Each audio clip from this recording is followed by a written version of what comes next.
જય શ્રી રામ. તો સ્વાગત છે તમારું આપણા નાનકડા મિની વ્લોગમાં. અમે બધા બેઠા હતા ને આ ભાઈ આવે કે મારી રિક્ષા મારાઈને રિહાઈ ગઈ છે, મનાવી લો ને. તો આપણે માર્યો ને ધક્કો અને થઈ ગઈ કમ્પ્લીટ ચાલુ. અને આ રિક્ષાવાળા ભાઈની ક્યુટ પડી.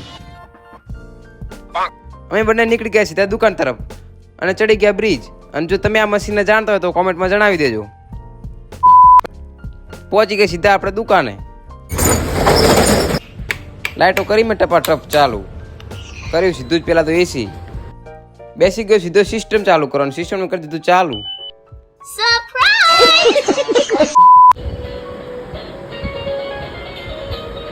જય દ્વારિકાધીશ. સીધો જ ખોલ્યો કાજુનો ડબ્બો, કેમ કે કાજુના પેકેટ બધા પતી ગયા હતા. કાજુના પેકેટ વાળવાનું કરી દીધું ચાલુ. પેકેટ બધા થઈ ગયા ને કિશને મારા સ્ટીકર ને પેકેટ થઈ ગયું આપણું રેડી. આજનો આપણો મિની વ્લોગ અહીંયા જ ખતમ. બધાને